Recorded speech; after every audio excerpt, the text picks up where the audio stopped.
Hey everybody, what is going on? HexX here with another Master Duel video for you. So I wanted to do another Master Duel Academy video. I've talked about this, I talked about it in the last Master Duel Academy video that we did, the last quote-unquote lesson that we had about knowing the meta. And I've mentioned it in a few other videos coming out around the same time as this one as well, that I wanted to do a video talking about choke points, because the topic that I've brought up quite a bit lately and that I bring up quite a bit in general is the concept of choke points. And I want to delve more into it because it's a fairly common sentiment I see not only in the comments but also just in general when it comes to people really wanting to learn competitive Yu-Gi-Oh, right? I see a lot of people ask, like, what is the best time to use these hand traps? Like, we understand that these hand traps over here, right? Stuff like the Ash Blossom, the Imperm, the Veiler, the Gamma, you know, your C's, Nibirus, all this stuff. We know how important these are in order to be able to actually, like, you know, play competitively and stop other decks from comboing out. But you know, what does it actually mean to use them, like, in practice, right? As opposed to just in theory. Like, when is the best time to use them? Because how often have we, like, you know, seen our opponent use, like, you know, a search effect, and we're like, oh, a search effect, okay, I'll Ash Blossom, but then they just kind of go off and do their combo anyway. It's like, wait, I thought this Ash Blossom was supposed to stop them from doing that. What's going on here? Well, we're going to talk about that a little bit here today. Now, I wanted to kind of start by showing something like this quick hand trap guide here, which I found on the Master Duel subreddit, and I'll link to this in the description as well for those of you who find charts like this useful. This one's a little bit out of date. It's a little bit over a month old, so it doesn't have Branded Despia, and it still prominently features, you know, like Prank Kids or Virtual World, you know, some decks we don't see as much around, like Adventure stuff. You know, this is referring to like Adventure Pile and Adventure 10E here. But oops, sorry about that. But all the same, you know, this particular chart is still relevant in a lot of ways. Like with Eldritch, Sword Soul, Tri Brigade is still very much around with Branded Tri Brigade. Flandres is still very much around. Phantom Knights, I think, is still relatively a thing. So, you know, we see guides like this. I've seen a lot of guides like this, and, you know, there's a lot of different ways that people learn, right? Just in general, not just with Yu-Gi-Oh, but, like, generally speaking, different people learn different ways, and some people can see a chart like this and, like, this makes sense to them. I'm not one of those kinds of people. I see a chart like this and I'm immediately, like, visually, like, completely overwhelmed. I'm like I understand the concept, right? You know, if I'm looking for, like, okay, if I'm playing against Sword Soul, sorry, I keep doing that. If I'm playing against, like, Sword Soul, okay, I use Ash on these cards. I use Imperm and Veiler on these cards, right?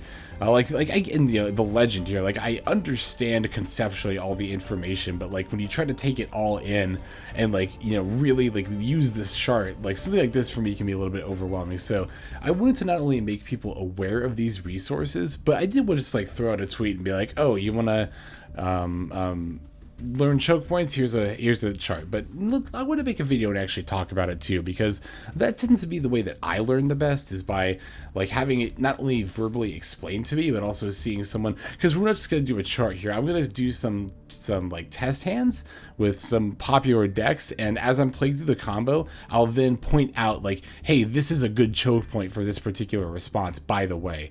We'll do that with a few of the top decks here, again, later on, a little bit later on here in the video, not too much later, but I did also want to leave this up just on screen for a little bit so people can pause if they want to just pause the video and take a look at this. Again, this particular guide is a little bit out of date. I didn't see one after doing a quick search, although searching on Reddit, as we all know, is not the most easy thing to do in the world. I did a quick search. I didn't see one that was up to date with Branded Despia. Branded Despia is one of the decks, the first deck we'll talk about in terms of choke points, and I've already talked about choke points a lot with Branded Despia in a lot of the videos I've done lately too, when both playing with and against Branded Despia. So we'll talk about Branded Despia, we'll talk about Sword Soul, those obviously being the big two. We'll talk about Dragon Link a little bit too, not only because of Dragon Link in particular being a very relevant and combo based deck, but also Dragon Link is one of those decks where it's not always, even if you know what to look for generally, it's not always easiest to know what exactly you should be responding to. Like, yeah, you know, this guide kind of details, like, okay, Striker Dragon does seem to be a pretty good hit, and is generally can be a good hit for stuff like Veiler and Imperm, but same with, you know, the Chaos Ruler here. But it does also kind of depend on what their hand is and how they're playing and all that fun stuff. So I did also have one other thing I wanted to show you in addition to this visual guide. There is also, while doing some searching, on the subreddit, I happened across this this Google Doc here, which again, I don't think this one is particularly up to date. No, it's definitely not. Actually, I'm seeing like Trizu, Leerlusk, no, this is okay. This is from like way earlier on, but it does still have like DPE, Side Turbo / Halcdon kind of stuff, and Sword Soul. Sword Soul being one of the big ones, I guess, makes it a little bit more relevant. So, yeah, I mean, again, you know, we have here just this information that's only a little bit out of date, but this one I guess is a little bit more out of date because it still, like I said, prominently talks about stuff like Drytron and Trizu and stuff, which are not as prominently featured, I think, anymore. But again, this is fine information, but also, again, just for me personally, I don't tend to learn super easily from stuff like this. So again, I'll just leave it up here on the screen for a moment in case anyone wants to pause, or I'll also, like the other thing that we saw here, this other visual guide, I'll go ahead and link both of these in the description below, so that way anyone who wants to save that information can have access to it there as well. But yeah, so again, I wanted to show off some resources here, but also, again, with this particular topic, like, as I've been alluding to, you can have all the resources like this that you want, even ones that are up to date, but like, to me personally, I think trying to refer to a guy like this mid-game, like, as your opponent is playing combos and be like, okay, they're playing this deck and they played this, I have these, I try to coordinate all that information, I feel like is going to frustrate you more than anything else if you're not used to, like, because here's the thing, I don't think learning that way is even necessarily the best way to learn when to respond with hand traps, like trying to follow a guide mid-game. I guess what I'm really getting at here is that practice really does make perfect, and the best way to learn how to respond against certain combos with your disruption is to just play against those combos a lot. If you play against those decks a lot, you will eventually come to recognize, like, at what points they go into their main combo, at what point you have a harder time responding with your decks, you know, what your deck does, so on and so forth. So that's the other thing too. Choke points can sometimes even vary from deck to deck, not just the deck you're playing against, but the deck you're playing with. Like, you know, for example, some decks might be able to handle a certain board that the opponent is able to put out better or worse than others, and depending on what you need to manage or mitigate from the opponent's board might affect, to your deck's advantage, might affect when you then play your disruption. That's definitely a lot more like, one, not only a bit of a niche, like, kind of a topic within this topic, but also two, something you definitely have to, like, play to get the feel of. Like, again, I could try to explain it for each and every individual, like, combination of decks, but like trying to pull that information out of your brain in the moment, I personally just don't think is the best way to go about it. I think it's better just to have the reflexes. You should practice reflexes more than knowledge. Like, intuition is better than just, like, the goal is not to be an encyclopedia and just memorize all the information, but to, like, know how to use it and be comfortable using it more than anything else. If you lean too hard on looking at these guides, you're going to try to look at them every single game, and you're never going to get fully comfortable just, you know, I mean, you might eventually, but it'll take longer for you to get fully comfortable just doing, doing the thing. I don't know, playing the hand trap, playing the disruption card. So that's about all I have to say about the topic as a whole. Now, like I mentioned earlier, let's go ahead and take a look at a few of the more popular decks, see some opening hands from them, and as I'll be playing those hands out, I'll just kind of be explaining, like, okay, you know, this is a good point to you get the idea. We're going to start with Branded Despia because, again, that is missing from both of these kind of guides here, and is obviously a very popular deck right now. So let's go ahead and go straight into that. Okay, boom. This is like the perfect hand with Branded Despia to illustrate choke points with. I honestly could not have asked for a better hand, right? So obviously we're going to be playing from the angle of the Branded Despia player. We're obviously, you know, because we're playing against an AI and we can't be,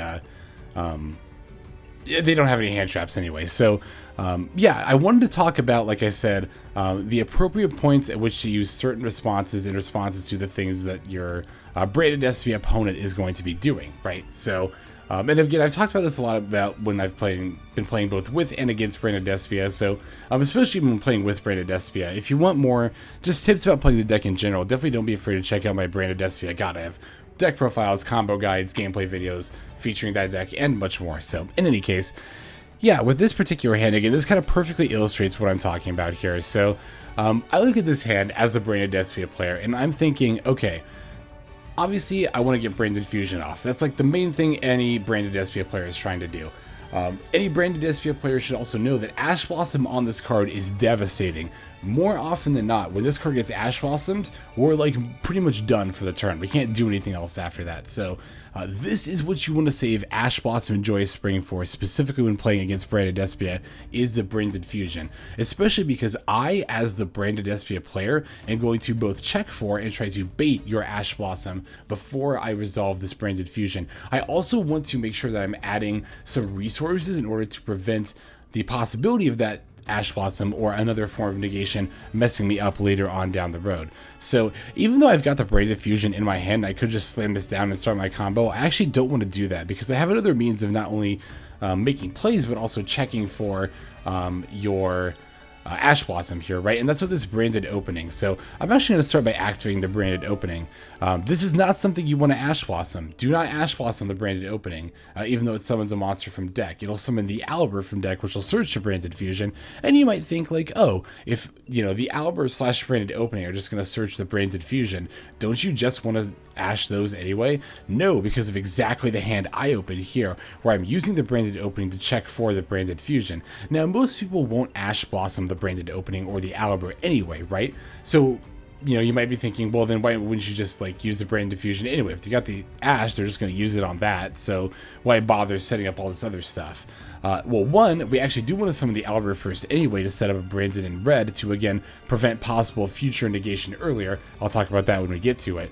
But not only that, even if they're not going to use the Ash Blossom, right? If I activate this Branded Opening here, and then, you know, this goes from blue to red over here, and my opponent has a prompt to respond, that's very telling information. That is very telling information. It means they have a card in their hand that can be used in response to specifically the activation of a Branded Opening. And that tells me it's either Ash Blossom, which can be used specifically in response to that effect, or just a card that can be used in response to anything like Max C or Dimension Shifter. Now, obviously, we can't necessarily assume it's those because we're going to see that prompt. If it's one of those cards, we're going to see that prompt to respond either way. So if I see the prompt to respond in response to Branded Opening, I can at least kind of, you know, I don't know about assume necessarily they have the Ash Blossom, but we should be prepared for it all the same. So yeah, I'll use the Branded Openings effect, and I'm going to use the Edge Imp Chain here. That way I can get the effect to set up the, the Fright for Patchwork search as well. So and now I'm going to select the Albert, and then special summon it to my side of the field, like so.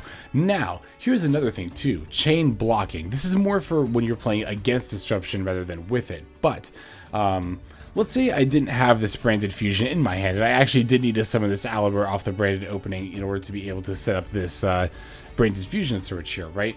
Well, I don't want this Albert getting ashed or gammaed in that case, so even if I don't think it's right for my opponent to do so there, and I don't, as a result, necessarily think my opponent is going to do so there, they still could. So I still want to be playing around that all the same. And I can do that with chain blocking by using Albert as chain link 1, and then the Edge of Chain as chain link 2. Now, if my opponent has Ash Blossom, they have to respond to the Edge Imp Chain and not the Albert. And yeah, it would kind of suck to not get the Patchwork, but that's not necessary for my plays. If I don't hold the Branded Fusion already, the Albert is definitely necessary to search for the Branded Fusion for those plays. But now back to this hand, this live example where we actually do have the Branded Fusion in hand, right? Now we have this extra Albert search, and I talked a little bit just a bit ago about using the Albert search to set up a Branded in red to possibly prevent a negation later down the road. So I'm of course going to add the Fright for Patchwork with the Edge Imp Chain, and now with Albert's effect, because I'm already holding the Branded Fusion and I've already used Branded Opening, it just makes sense to add Branded Red anyway. But again, we can use this to dodge like Valor or Imperm later as well. Valor or Imperm, that's another thing I need to talk about. It might be tempting to use Valor / Imperm on the Albert. I would not do that unless you're holding both. If you're holding both, because you want to save the Valor / Imperm for a little bit later down the combo line, which we'll show here in a bit for the Lubellion. But if you're holding both Valor and Imperm, then you might as well use it on the Albert, because then if they have the Branded Fusion anyway, you're still denying them more resources like the extra Branded Red that you just added, and then you can still negate the Lubellion anyway because you have the other monster effect negation. So again, if you're holding both Valor and Imperm, or like two Imperms or something, then yeah, I would use one on the Albert and then the other on the Lubellion. If you're only holding one, save it for the Lubellion. Alright, so now here I'm going to keep basically just checking for Ash Blossom at this point. I mean, you know, obviously, if my opponent had it, then I would have gotten the prompt already and would have been able to see. But it also just helps to throw out all this extra stuff to tempt the opponent to activate the Ash Blossom. That is actually something that's more relevant than it might seem, right? Is, you know, as I'm gaining all this advantage, at some point my opponent might misplay. This is something I've talked about a little bit before, like affording your opponent the opportunity to misplay. Because what if they misclick? Or what if they, like, what if they're not paying attention? I activate the Allure and they think I activated the Branded Fusion and they fire off the Ash, you know. That's not something that seems like very relevant. And yeah, it's not going to come up the vast majority, like 99.99% of games. But again, just affording the opponent the opportunity to misplay. Plus, you want a Patchwork and then a Lure there anyway, just to be able to, you know, have as much information going into your plays as possible. And have as many resources going into your plays as possible. Okay, so now at this point, as a Branded Espia player, I am ready to throw out the Branded Fusion. At this point, if my opponent's got the Ash, then they've been holding it for all this time. They've got it. You know, I tried to set up the Allure to draw into a Call by our Crossout. And again, like I said, if they have it at this point, they have it. But and if you are playing against Branded Espia and you've been holding Ash Blossom up to this point, now you're seeing the importance of why you save Ash for the Branded Diffusion. Because you could have Ashed at so many other points before this. You could have Ashed the Branded Opening, the Aliber, the Fright for Patchwork, or the Allure. But you can see that really at the end of the day, with this deck, it does just come down to the Branded Fusion is so important. So I'm going to go ahead and, of course, resolve it here because our AI opponent does not play Ash Blossom and Joyous Spring. Gonna summon the Lubellion here using the Despian Tragedy and the Fallen of Albaz. I'll throw the Lubellion down right over here. Now I'm gonna do a little bit more chain blocking here, specifically against Cyframe Gear Gamma with the Lubellion, because you know Valor and Imperm don't care what point in the chain link the Lubellion is on, right? And if they have those responses, it's going to get negated either way. But Gamma is one of those hand traps that does have to be chained specifically in response to the effect that it's negating. So I'm going to put Chainlink as Lubellion, or Lubellion as Chainlink 1. We can discard this Super Poly, it's fine.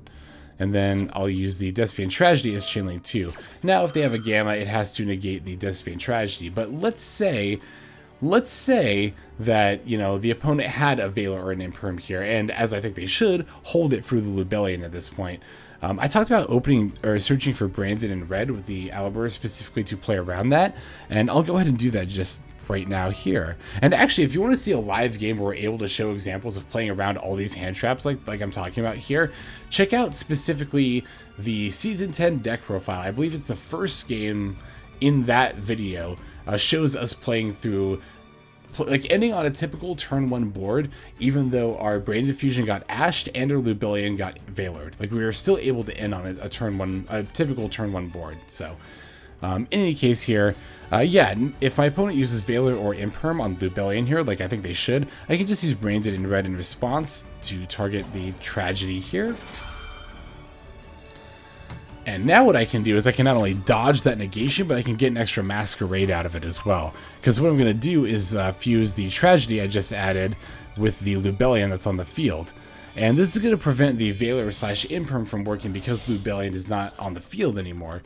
And Lubellion is kind of ridiculous and can shuffle the materials back from the hand, field, grave, or banish. So even though Lubellion and the Tragedy just got banished here, particularly the Lubellion, I can still summon the Mirror Jade just fine by using that same Lubellion that I just banished and used as a material. So, yeah, I wanted to demonstrate. That was actually the perfect opening hand to demonstrate all of that. I'm really glad we opened that well, because yeah, now I can even use. I can go for like a full combo here, wherein but I should have used the Mirror Jade first, of course. I was supposed to use the Mirror. Well, I can still do that in response here right now, can't I? Why not? Yeah, we can use the Mirror Jade, send the Albion. This is more or less turning into a combo guide at this point, but yeah, I wanted to show like what a full kind of Branded Espia with a bunch of like options kind of first turn looked like, because I felt that would like best demonstrate, exactly how the deck combos, and then of course wherein to use your choke points, your counters, your negates, all that fun stuff. We're going to go ahead and do this for Sword Soul as well coming up next here. I'm just kind of playing it to turn out, just do it at this point, just to say that I did. But then, you know, the drill at this point. In phase, Albion activates, sets Branded red. Now we have the Guardian Chimera set up, as well as the Mirror Jade and Double Masquerade here. So, what do you know? Combo guide slash choke point guide all in one there with that particular hand. So, yeah, now that I've demonstrated that. So, again, just to review with Branded Despia, right? The main choke points we're looking for are, you know, Ash Blossom. You want to save that for the Branded Fusion specifically. Valor slash Imperm, you want to save that for the Lubellion specifically. Unless you're holding multiple forms of Monster Effect Negation in your hand, then you can use one on the Aliber and the other on the Lubellion. But you do have to assume that they're going to follow up that with the Lubellion anyway, even if you negate the Aliber. Generally speaking, just play assuming they have the Branded Fusion in their hand. No matter what amount of setup they're doing, just assume they've already got it, because all that stuff is going to lead up to the Branded Fusion anyway. And similar deal with Lubellion and Monster Effect Negation as well. Specifically, if you're going second, then you want to, if possible, save the Called by the Grave for the Branded in red if you're able to activate it from hand or set it to use it later. Because if you banish the card that they target to add with the Branded in red, they don't get the effects to fuse. So you stop the whole effect with Called by targeting the thing with that they're targeting with Branded in red. So yeah, now that we have covered Branded Despia a little bit, let's go ahead and move on to Sword Souls now. Okay, so this is another actually pretty decent hand to kind of demonstrate what all Sword Soul Tinny is capable of. Not all necessarily, but this hand will show a lot of what Sword Soul Tinny can do, and then as a result, what you can do in response to counter it. Now, countering Sword Soul Tinny tends to be a little bit straightforward than doing so against Branded Despia. Branded Despia is very much a deck where you need to know specific choke points. Sword Soul Tinny is a little bit more intuitive what choke points you want to hit, right? But it can get a little bit less so when you are actually faced up against like the Tennies themselves and your opponent's able to kind of combo off that way. So if I'm playing as the Sword Soul Tinny player, right? I'm looking at this hand, I'm thinking, okay, I can use my Tenny monsters to start off with. I don't have to commit my if I can speak here, I don't have to commit my normal summon to make plays with Adhara plus Ashina that I have here. And I can use these to try to see if I can draw out some, you know, negate some responses. So be mindful, if your opponent starts with a lot of Tenny plays, there's a decent chance that that's what they're doing. They have other plays as well, like I have this Emergence here, but they're using the Tennies as a way to kind of like make a non-committal play to test for responses. So like with this hand, for example, I'm going to lead by special summoning the Ashina, right? Now, if you've got Max C, definitely don't be afraid to throw it out at this point. Like, that's kind of a given. I feel like I haven't talked about Max C a lot in particular, as far as when to use it. I feel like Max C is a little bit more obvious. Usually, generally speaking, when you see your opponent has an effect to special summon a monster, that's when you want to throw out the Max C, so that way you can guarantee to get a card draw. Not always the case. There are certain decks that use Link 1 monsters, like Dragon Link. We'll talk about this a little bit more when we play against Dragon Link, but sometimes your opponent will normal summon a monster, and if you can recognize what deck your opponent is playing, and if they play a lot of Link 1 monsters and are about to send it away for one, then you can fire off Max C in response to the normal summon of a monster. But most of the time, you want to save Max C and respond to an effect to special summon a monster like this Ashina. So if you had a Max C, this would be the time to do it, which I think is kind of, again, kind of duh, but yeah, I wanted to cover it all the same, so...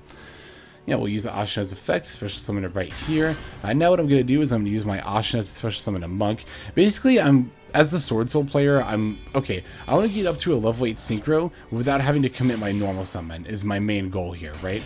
And I can do that by using the Ashina to go for a monk, and then I can activate the Adhara effect and special it from hand. And then now I can banish the Ashina, special summon to Vishuddha from my deck, and then boom, I have a level 1 tuner and a level 7 non-tuner, and then I'm able to go for my first level 8 synchro. So, you know, if you're playing against Sword Soul Tinny and they're doing this kind of a setup and they activate the Ashina here, you might be tempted to activate the Ash Blossom and Joyous Spring. And it might not be the worst idea in the world, because there is always the possibility that, you know, they don't have a monster to normal summon, or they don't have a Sword Soul Emergence, and this is the best opportunity you're going to get. And this would be a good opportunity because it would prevent the Chi Xiao from coming down at all right now. That being the case, though, or that being said, it's also important to recognize that if I do decide to go for Chi Xiao with the Adhara plus Vishuddha, I'm not going to be able to chain block like you normally would be able to do with like Moye or Taya, right?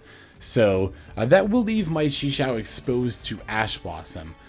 So in that regard, if Ash Blossom is used in response to Vishuddha here with my particular hand, then I know I can activate this Emergence and not have to worry about Ash. That's the other thing too, is Ash Blossom can be very useful against Emergence. If your Sword Soul opponent activates Emergence on turn 1, like preemptively, like not having searched it off the Chi Xiao, and then are using it to combo, but preemptively, that's honestly a pretty good indicator that like they need that in order to make their plays. So if your opponent like just opens with Sword Soul Emergence, I would not be afraid at all to use Ash Blossom on that.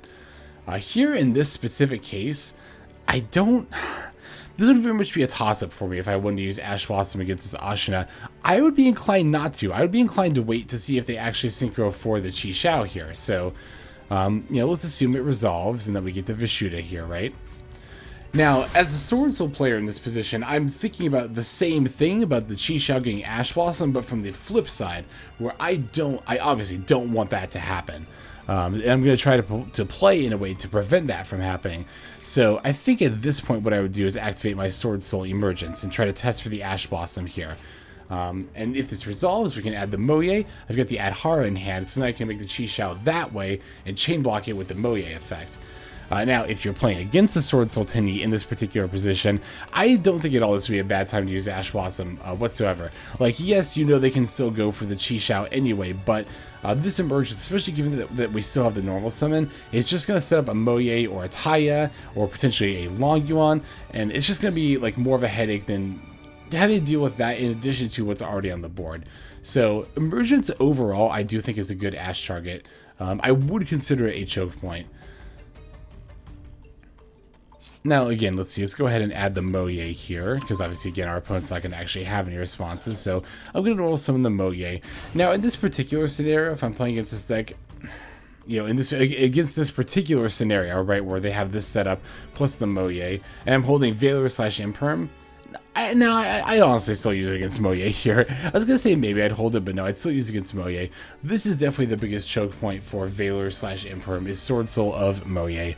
Once this gets normal, or even special summoned, most of the time if it's special summoned, which happens pretty rarely, but suffice it to say, if this gets dropped, you want to negate this, because it'll not only stop them from getting their Chi Xiao out and their surge with it, but Moye also gets the draw as well. So it's a big advantage bringer for Sword Soul. So, but same deal if your opponent activates like or normal summons a Taya and activates the effect, right? Like let's say they special Adhara, send for Monk, and then normal Taya. And banish the Adhara.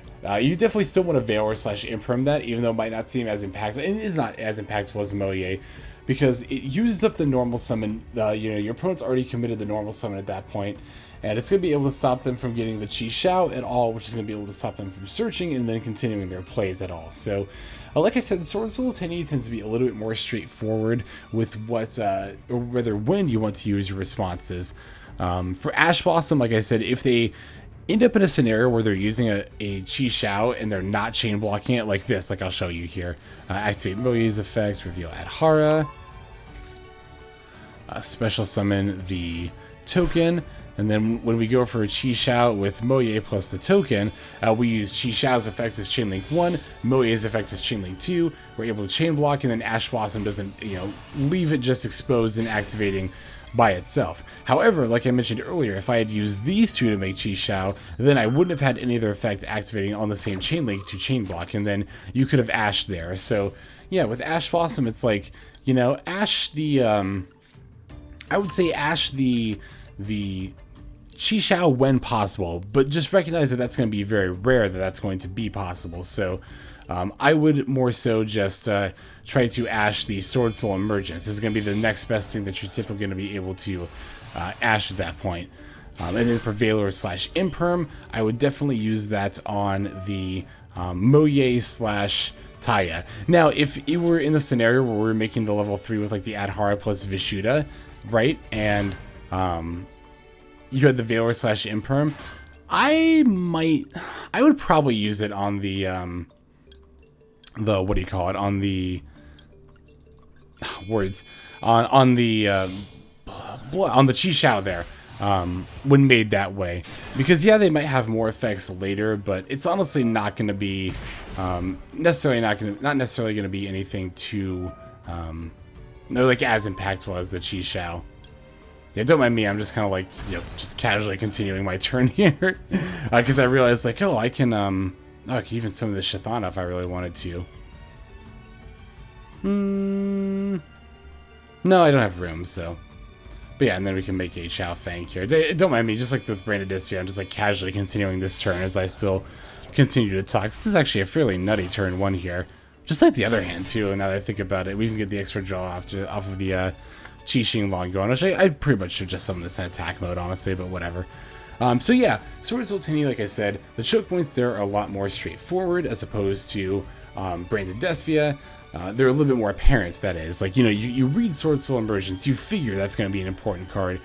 You can Ash it. They summon Moya, you figure that's going to be an important card. You can Valor slash Imperm, whereas with Branded Despia, you summon Alibur, they summon Alibur. You might figure that's an important card. You should Ash slash Valor slash Imperm it, but no, you actually shouldn't. You should wait for a little bit later. So now let's go ahead and try to talk about I'm going to try to talk about Dragon Link a little bit here.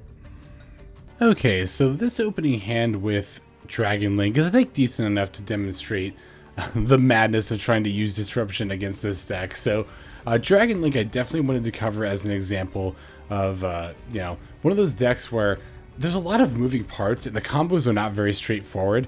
So just as this deck can be somewhat difficult to play, this can also be one of the more difficult decks to know when exactly to use hand traps against, specifically Nibiru, which I haven't talked about a lot up to this point, but I actually wanted to save talking about Nibiru kind of for this point. So, you know, because against the previous decks we talked about, right, like, Branded Despia, despite being very combo intensive, actually doesn't typically summon enough in order to even trigger Nibiru during the first turn, so it's kind of a moot point. And Sword of Zoltani, like with some of the other responses, I should have mentioned this probably, but with Nibiru in particular, like, it's not, you know, you use Nibiru when they summon their 5th monster. You usually don't have to wait for a certain point.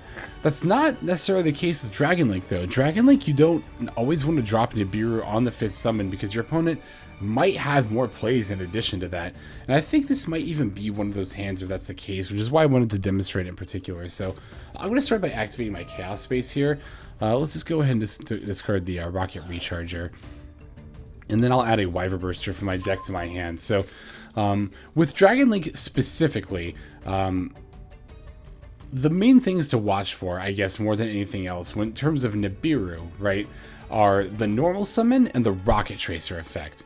If your opponent has access to either, but especially both of these resources, the normal summon and Rocket Tracer's effect, they can definitely still make a ton of plays. So when Nibiruing, that's kind of like the easy answer for Nibiru against this deck. Ideally, if possible, wait until they've used both their normal summon and Rocket Tracer's effect. Sometimes, though, they'll start going for the Borload Savage or some other form of Omni Negate before that point comes. If you see them start to set up for the Borload Savage Dragon, then yeah, I would throw out the Nibiru before that comes down. Like, if you see them setting up for a Love Light Synchro while they have a Link to, like, or just a Link monster in general in the graveyard, you should probably just throw down the Nibiru when the materials for that Love Light Synchro come out, just to avoid the risk of them summoning Borload, and then your Nibiru is going to get negated from that point on, so on and so forth. So, but as far as other hand traps, right, like particularly Ash, Valor slash Imperm, the choke point for those are pretty much always going to be the same.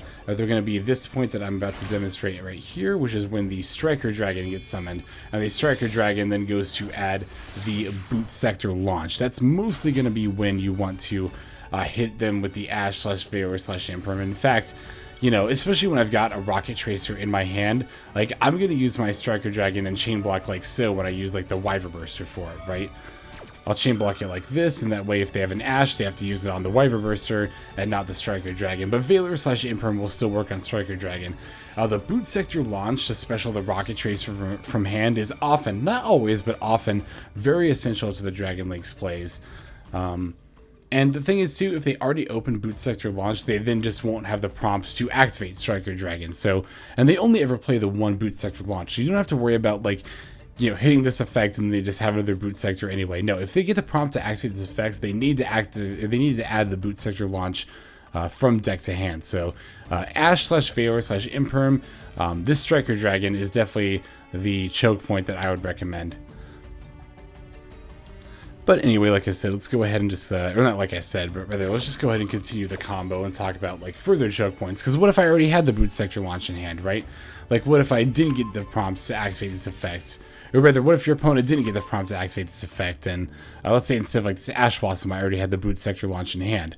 Well, from here as the Dragon Link player, I'm thinking, let's see, God, there's so many, this is why I kind of struggle with this section, because like even like in solo mode like this, I'm like, oh my God, there's so many different things you can do from here. Like I'm thinking I could special the Collapse Serpent and send that in the Striker Dragon for the Romulus to add the Ravine, but I'm also thinking I've got the Recharger engraved, so I kind of want to activate Boot Sector launch. Like I kind of want to use Striker Dragon's effect. Like okay, here's what I'm thinking, right? Like I'm gonna special the Collapse Serpent, banishing the Wyverburster. But instead of going for oh no, I have to go for Romulus. I can't. Target one face-up card, one rocket. Oh, I don't have a rocket. Wait, I do have a rocket monster in my graveyard. No, I banished it. That's what I was thinking. Because I was thinking about adding the Recharger. But I forgot it was banished, not my graveyard. So that we could summon 2 monsters off Boot Sector launch. But okay, so that being the case, we could just summon the Romulus here, right? Yeah. Using the Collapse Serpent and the Striker Dragon. So yeah, if they didn't have the prompts to activate Striker Dragon's effects to add the Boot Sector launch, then this is where you could use your Valor / Imperm / Ash in order to hit the Dragon Ravine. Just to note that the Dragon Ravine isn't quite as essential to setting up plays as the Boot Sector launch tends to be. So even if you hit this choke point here, there's still a decent enough chance that your opponent is going to drop down some more stuff anyway. So also thinking about number of summons, right? That's I think that was actually the 5th summon, right? I'm trying to think back because yeah, I just got to look here. No, Special Wyver, Special Striker Dragon, Special Collapse Serpent, Special Romulus. So this is actually the 4th summon. So, from here, I might go like... I actually use Chaos Space's effects, because we definitely want to see all the stuff we're going to draw before we continue our combo here. We can put the Wyverburster back, and then draw ourselves an extra card. No, max C, whatever, doesn't matter. So, I'm thinking as the Dragon Link player about playing against... a Nibiru at this point, right? So I'm thinking to myself, okay, if I want to play around Nibiru, what could I do in order to circumvent that? I might be able to play Dragon Ravine and send... Well, I can't summon Destrudo if I send Destrudo. No, I think I'd probably just throw out the Boot Sector launch here anyway. Alright, so yeah, we could activate Boot Sector launch's effect, special summoning the Rocket Tracer from our hand. And then now this one is going to be the 5th summon. And you might think to yourself, like, okay, this is the 5th summon. We can just Nibiru here, right? And to be fair, like, yeah, you could Nibiru here and that would be decent. But also, I still haven't used my, again, normal summon or Rocket Tracer's effect here. So if you were to activate Nibiru here, sending my Romulus and my Rocket Tracer, that would even not be bad because I'd get a very small token as a result, right? But I've also still got 5 cards in my hand. It's very easy for one of these cards to be like a quick launch, the quick way spell that special summons a rocket from my deck. Like, what happens when I just activate that and then boom, go activate, Rocket Tracer's effect, pop the Boot Sector launch, go for more plays. I still have my normal summon at this point. What if I'm just holding another Rocket Tracer? I can just normal summon Rocket Tracer and then activate the effect. So even though that was the 5th summon, that wasn't a good point to Nibiru. Even though, my hand specifically actually would do a pretty decent job of stopping me. But that point is moot. And actually, it might not even, because I could activate Max D in response to the Nibiru and get 2 more draws and very easily draw a Quick Launch or another Rocket Tracer. That is something you also have to be mindful of when activating Nibiru. Just generally speaking, that's something to be mindful of when you activate Nibiru.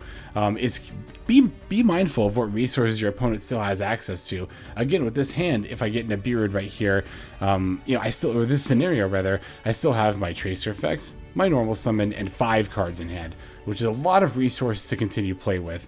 You want Nibiru to be the be-all end-all of the turn. You want Nibiru to, you know, have a degree of finality to it. So in that regard, you want to make sure that but it doesn't inherently have that. You have to make sure you're activating it at a point when it has those qualities. That is something that you, the player, have to be mindful of. And again, I just figured Dragon Link was one of the best ways to demonstrate that. As well. So I'm not going to make an ass of myself continuing the rest of this Dragon Link turn, because I've probably already messed it up, and I just need to do more research and get more comfortable with the deck anyway. So yeah, that's about all I've really got to talk about. As far as I've been going on for quite a while now, longer than I intended to. This is one of those videos where I was like, I'd be satisfied if it ended up being 20 minutes, and it's looking like it's going to be like twice as long as that by this point. So let's go ahead and just go ahead and move on to the outro here. Okay, so I just kind of decided to come back to this chart here. I didn't really know where else to settle for the outro there.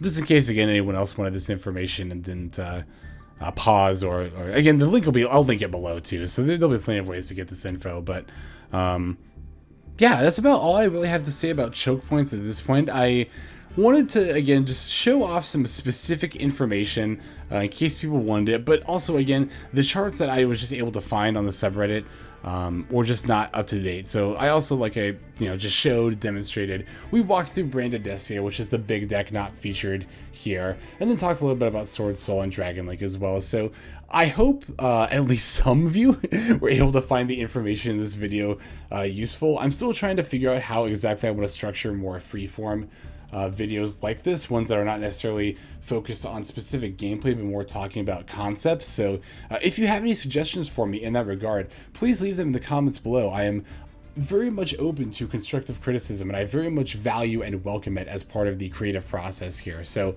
please do share your thoughts below in that regard. And thank you for watching all the way to the very end of the video like this, by the way. That means a whole lot to me, not only personally, but as a means of supporting the channel. So same goes for subscribing. Again, subscribing means a lot to me, and it's also a good way to support the channel. We'll also let you know when my videos drop, which does happen every single day. But yeah, that's about all the time that I have got for this one. So without further ado, this is Hexlex signing off, and I hope you have a fantastic day.